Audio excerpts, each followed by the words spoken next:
उपस्थित माननीय प्रधान जी और यहाँ उपस्थित हुई सभी माताएं, बहनें और बच्चे। तो वेद का स्वाध्याय करना बताया गया शास्त्रों में कि परम धर्म है। तो हम वेद के माध्यम से जानेंगे कि परमात्मा ने हमें क्या क्या शिक्षाएं दी हैं। तो उससे पहले मैं महर्षि ध्यान के उपकार आप सभी माताओं और बहनों को बताना चाहूंगा कि एक काल ऐसे था जबकि वैदिक युग था कि जब हमारे देश में पढ़ी लिखी और वेद का स्वाध्याय करने वाली बहनें होती थी, माताएं होती थी, ऋषिकाएं होती थी।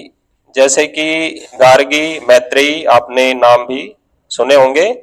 गार्गी, मैत्रेयी, वेदवती और ऐसे ही सुलभा नाम की ऋषिका होती थी कि जो वेद को पढ़ती थी, संस्कृत का उनको ज्ञान था और वेद के माध्यम से वह स्वाध्याय करती थी और प्रवचन भी करती थी। यहाँ तक याज्ञवल्क्य एक ऋषि हुए थे तो वह जनक की सभा में प्रचार करते थे, प्रवचन देते थे, वहां पर शास्त्रार्थ भी होते थे। तो जो गार्गी नाम की ऋषिका थी तो उसने जब ईश्वर के ऊपर व्याख्यान हो रहा था, शास्त्रार्थ हो रहा था, तो उसने जब दूसरे लोग आक्षेप करने लगे कि याज्ञवल्क्य का मत सही नहीं है, तो उन्होंने खड़े होकर उद्घोष किया कि याज्ञवल्क्य जो कह रहे हैं ऋषि वह सही है, जो उन्होंने परमात्मा का ज्ञान दिया है सही है।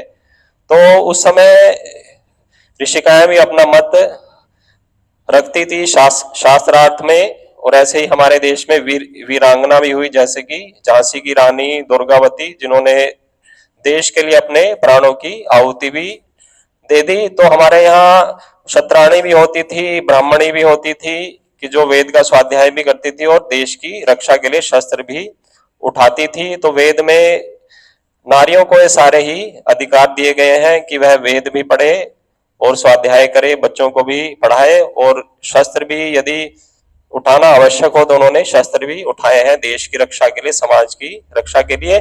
तो लेकिन कुछ युग ऐसा आया बीच में कि जब वेद का स्वाध्याय लुप्त हो गया, लोगों को धर्म का ज्ञान रहा नहीं। तो फिर क्या हुआ, पुराणों के अनुसार लोगों ने एक घोषणा कर दी कि स्त्री शूद्रो ना अधीयताम, कि स्त्री और शूद्र वेद को ना पढ़े, कि उनकी शिक्षा को बंद कर दिया। तो शूद्र भी फिर अनपढ़ रह गए, उनको पढ़ने का अधिकार नहीं मिला। ऐसे ही स्त्रियों को भी पढ़ने का अधिकार नहीं मिला, उससे उनको वंचित किया गया।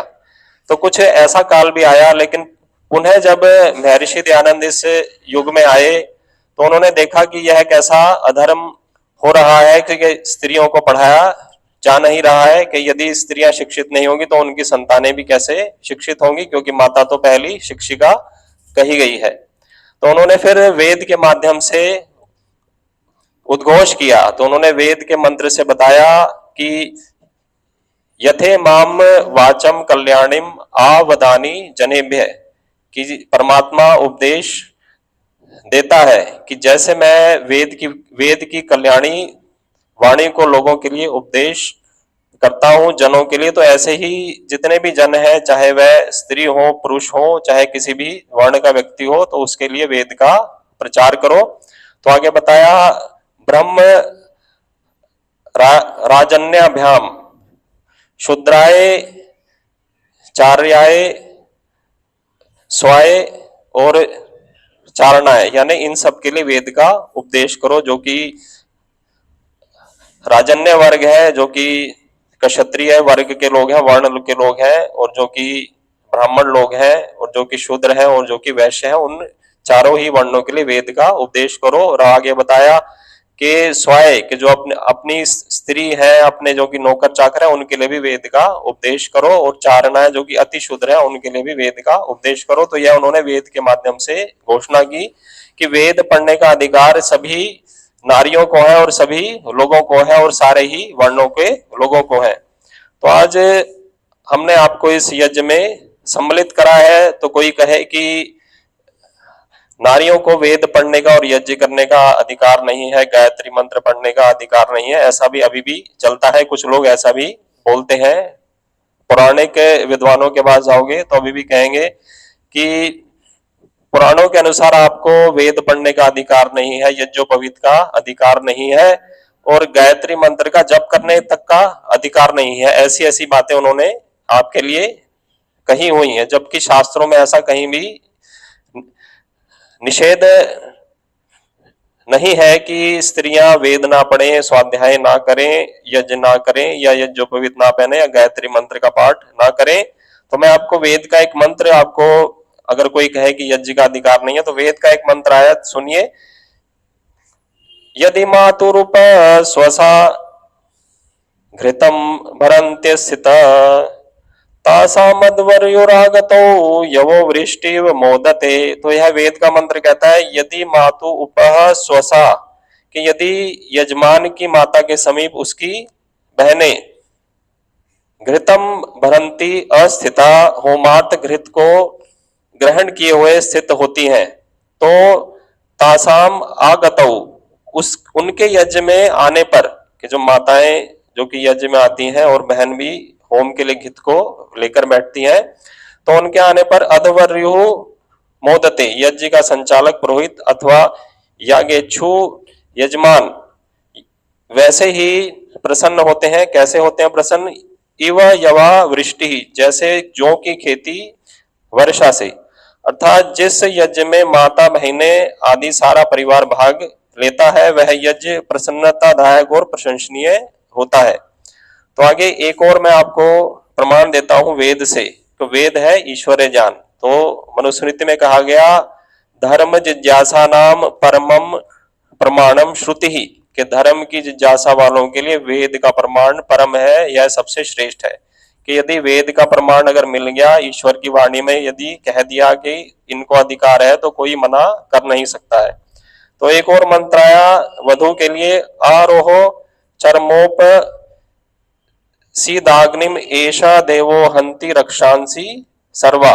तो मंत्र कहता है, हे वधु तू चर्म आरोह, मृग चर्म के आसन पर बैठ, अग्निम उपसीद, अग्निहोत्र कर यानी ये हवन कर, फिर एषा देवः सर्वा रक्षांसी हंति, कि यह प्रकाशमान और प्रकाशक यज्ञाग्नि सब रोग रूपों तथा काम क्रोधादि रूपी राक्षसों को मार देता है। फिर आगे कहा, यह प्रजाम जनया पत्ते अस्मै सुज्येष्ठयो भवत्पुत्रस्त एषः, अर्थात अस्मै पत्यः, इह अस्मै पत्यः प्रजाम जनया, कि इस गृहस्थ आश्रम में इस पति के लिए संतान को उत्पन्न कर। फिर आ गया, ते एषः पुत्र सुज्येष्ठयः भवत, तेरा यह पुत्र उत्तम ज्येष्ठ गुण वाला हो। तो यहाँ कहा गया कि वह वधु मृगचरम के आसन पर बैठकर अग्निहोत्र करे और सब रोग रूपी तथा काम क्रोध आदि राक्षसों को मार दे इसके माध्यम से। और गृहस्थ आश्रम में आकर पति के लिए उत्तम संतान उत्पन्न कर, और तेरा जो पुत्र उत्पन्न हो अथवा पुत्री उत्पन्न हो वह ज्येष्ठ गुणों वाली हो, उत्तम गुणों वाली हो। तो यह सारा ही जो वेद के मंत्र उसमें अधिकार दिया गया है कि नारी भी अग्निहोत्र करे, वह भी यज्ञ करे, कि केवल एकाधिकार नहीं है पुरुषों के लिए। तो आइए एक भजन के माध्यम से हम महर्षि के उपकार का भी स्मरण करें कि महर्षि ने जो हम नारियों के लिए यज्ञ का अधिकार दिया है, अग्निहोत्र करने का अधिकार दिया है। और केवल यज्ञ, केवल यही यज्ञ नहीं होता, 5 महायज्ञ महर्षि दयानंद ने बताए हैं। पहला यज्ञ है ब्रह्म यज्ञ, यानी ईश्वर की उपासना करना, ईश्वर का ध्यान और चिंतन करना योग के माध्यम से। आप लोग योग करते हैं तो उसमें ध्यान भी लगाते हैं। तो यह ईश्वर की उपासना की सर्वश्रेष्ठ विधि है कि जो ईश्वर हमारे अंदर बैठा है उसकी उपासना करो, उसको अंतर्मुख होकर उसका ध्यान लगाओ और उसके आनंद को प्राप्त करो। तो दूसरा यज्ञ है देव यज्ञ। ये जो देव यानी ये जो अग्नि, अग्नि को भी देव कहते हैं। तो इसमें हमने आहुति डाली अच्छे अच्छे चीजों की, घी की, सामग्री की। तो इसके माध्यम से हमने वातावरण को शुद्ध किया, रोगों को मारा, कीटाणुओं को मारा। तो अगला यज्ञ है पितृयज्ञ, यानी माता पिता की सेवा करना। तो पितृयज्ञ आजकल पितृपक्ष चल रहा है, तो श्राद्ध और तर्पण करने के लिए कहा गया है। तो जीवित माता पिता की श्रद्धा पूर्वक सेवा करना और उनको फल दूध घी आदि से तृप्त करना है तर्पण। तो यह जीवितों के लिए होता है। तो घर में जो भी आपके माता पिता है, आचार्य विद्वान है, तो उनको उनकी श्रद्धा पूर्वक सेवा करना, उनकी आज्ञा का पालन करना और उनको किसी भी प्रकार की कमी न हो, यह व्यवस्था करना प्रत्येक गृहस्थ का परम कर्तव्य है कि माता पिता हमारे कारण से किसी भी प्रकार का कष्ट ना पाए, परंतु हमारे से उनको सुख की प्राप्ति हो। तो अगला यज्ञ है बलि वैश्वदेव देव यज्ञ, अर्थात भूत यज्ञ यानी प्राणी मात्र की सेवा करना, कि जो आपके आश्रित है, पशु पक्षी अथवा कोई नौकर चाकर, तो उनको अन्न का दान देना, वस्त्र का दान देना, उनके लिए जल देना। तो यह प्राणी मात्र के लिए यज्ञ है। और एक होता है अतिथि यज्ञ, यानी कि जो वेद के विद्वान है, जो कि शास्त्रों के विद्वान है, जो कि साधु है, सन्यासी है, उनको घर पर बुलाएं और उनका यथा योग्य सम्मान करें और उनसे शंकाओं का समाधान भी करें। यदि धर्म के विषय में कोई भी आपको जिज्ञासा है कि क्या सही और क्या क्या चीज गलत है, तो ऐसे विद्वानों को अपने घर पर बुलाकर, जिनके आने की तिथि भी नहीं होती, कई बार पक्का नहीं होता कब आएंगे, तो उनको घर पर बुलाकर यह यज्ञ भी करना योग्य है। तो पंच महायज्ञ का अनुष्ठान करना प्रत्येक के लिए कर्तव्य है। तो महर्षि दयानंद ने इसका भी प्रचार किया था। तो आइए उनके उपकारों का स्मरण करें। तो हम एक भजन बोलते हैं। देखो उपकार महर्षि स्वामी का, देखो उपकार महर्षि स्वामी का, यह हवन हुआ जो भारी, उसकी है कृपा सारी। यह हवन हुआ जो भारी, उसकी है कृपा सारी। सुगंधित हो गए द्वार, देखो उपकार महर्षि स्वामी का। सुगंधित हो गए द्वार, देखो उपकार महर्षि स्वामी का। मंत्रों का हुआ उच्चारण, बड़ी औषधि रोग निवारण। मंत्रों का हुआ उच्चारण, बड़ी औषधि रोग निवारण। ओम करहे पुकार, देखो उपकार महर्षि स्वामी का। ओम को रहे पुकार, देखो उपकार महर्षि स्वामी का। नित पंच यज्ञ का करना, यह स्वामी जी ने वरना। नित्य पंच यज्ञ का करना, यह स्वामी जी ने वरना। यही जीवन का सार, यही जीवन का सार, देखो उपकार महर्षि स्वामी का। देखो उपकार महर्षि स्वामी का। नहीं नित्य कर्म जाने थे, नहाने से मुक्ति माने थे। नहीं नित्य कर्म जाने थे, नहाने से मुक्ति माने थे। ब्रह्म में था संसार, देखो उपकार महर्षि स्वामी का। ब्रह्म में था संसार, देखो उपकार महर्षि स्वामी का। हवनों का करना छूटा, भारत का नसीबा फूटा। हवनों का करना छूटा, भारत का नसीबा फूटा। होते हैं दुख अपार, होते हैं दुख अपार, देखो उपकार महर्षि स्वामी का। देखो उपकार महर्षि स्वामी का। यह वासुदेव गाता है, जड़ पूजा छुड़वाता है। यह वासुदेव गाता है, जड़ पूजा छुड़वाता है। हवन का करो प्रचार, हवन का करो प्रचार, देखो उपकार महर्षि स्वामी का। देखो उपकार महर्षि स्वामी का।